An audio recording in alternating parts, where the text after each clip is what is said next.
The Man in the Iron Mask. The Prisoner Whose Face. No one was allowed to see for 34 years. A prisoner was moved between some of France's most secure fortresses, guarded by the same devoted jailer his entire captivity, forbidden under penalty of death from ever removing the mask covering his face in front of another living soul. He was buried under a false name. Every piece of furniture he'd touched was destroyed after his death. 300 years later, nobody has ever definitively identified who he actually was, or why an entire kingdom went to such extraordinary lengths to make sure nobody ever found out. The prisoner first entered the historical record in July of 1669, when Louis XIV's Minister of War issued a formal, written order transferring a prisoner identified only as Eustache Dauger to the custody of Bénigne d'Auvergne de Saint-Marc, the governor of the fortress prison at Pignerol, with instructions specific enough to reveal the extraordinary sensitivity surrounding this particular captive. The prisoner was to be held in complete isolation,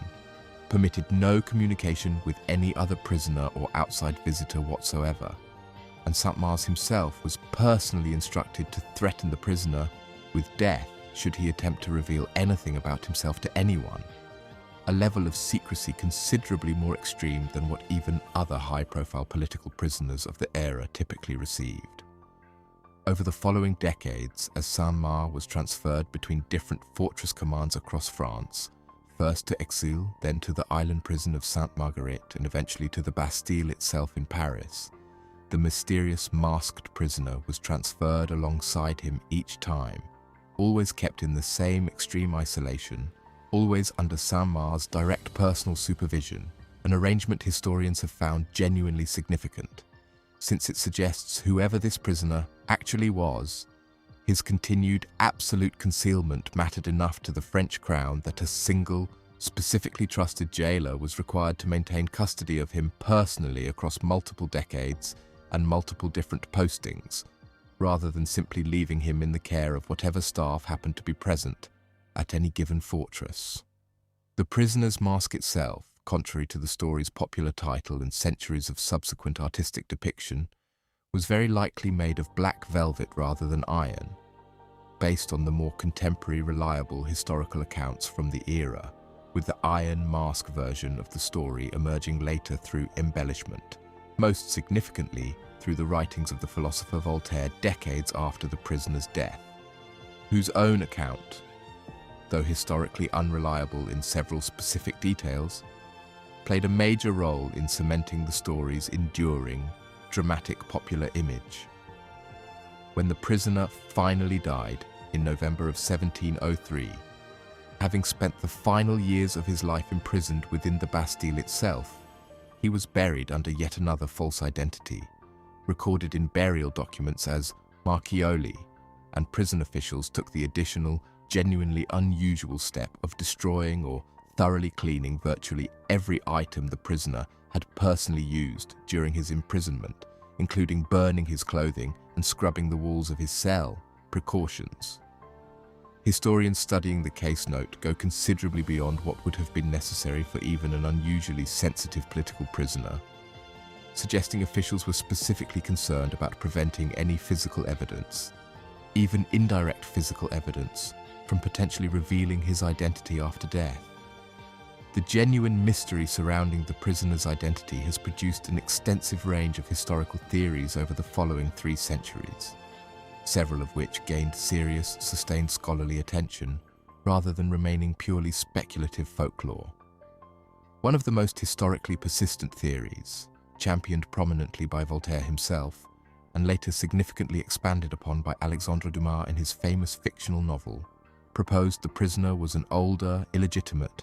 or otherwise concealed twin brother of King Louis XIV himself, a rival claimant to the French throne whose mere existence, if publicly known,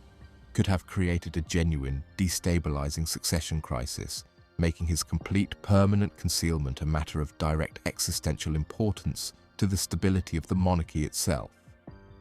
Other historians, working more directly from surviving official correspondence and prison records rather than later literary embellishment, have proposed the prisoner was more likely a former valet or minor servant, specifically Eustache Dauger himself, whose real historical identity remains genuinely obscure, who may have become privy to a specific dangerous state secret through his employment, sensitive enough that the French crown determined complete, permanent silencing through indefinite, anonymous imprisonment was preferable to the alternative of formal execution, which could have drawn unwanted public attention and inquiry into whatever specific information the prisoner had actually come to possess. A further theory, based on more detailed examination of the specific correspondence between Saint-Mars and his superiors in Versailles, suggests the prisoner may have been Nicolas Fouquet's former associate or a specific minor nobleman entangled in a genuine, though relatively minor by comparison, court financial or diplomatic scandal, whose imprisonment, while genuinely severe, may have been less about protecting an earth-shattering royal secret and more about permanently punishing and silencing an individual connected to embarrassing, though not necessarily catastrophic, court intrigue that officials nonetheless wished to ensure never became public knowledge. Modern historians examining the surviving French royal archives have generally leaned towards some version of the servant or minor court intrigue theory as the most historically probable explanation, given the specific detailed language used in surviving official correspondence, which, while emphasizing extreme secrecy, doesn't contain the kind of urgent, existential political language historians would expect if the prisoner had genuinely represented a direct challenge to the king's own legitimate succession. However, this more mundane explanation has never definitively displaced the more dramatic royal twin theory in popular historical imagination, partly because the specific historical evidence, while suggestive, has never been sufficient to conclusively rule out any of the competing theories entirely. What makes the man in the iron mask endure as one of history's most genuinely unresolved identity mysteries, even after extensive modern archival research conducted by professional historians with direct access to surviving French royal records, isn't simply the dramatic theatrical image of a masked prisoner that later literary embellishment created,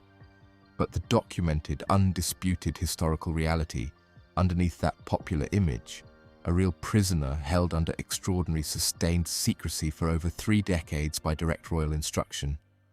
whose actual identity the French crown considered important enough to conceal completely, permanently, and with such thoroughness that even the specific physical evidence of his imprisonment was deliberately destroyed immediately following his death. 300 years later, French royal archives that have since become available to historians have narrowed the range of plausible explanations considerably, but the specific, definitive answer,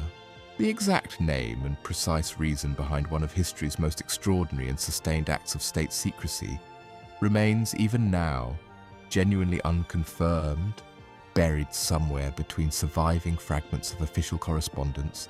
and the specific details the 17th century monarchy determined were too dangerous to ever let a single unmasked face reveal.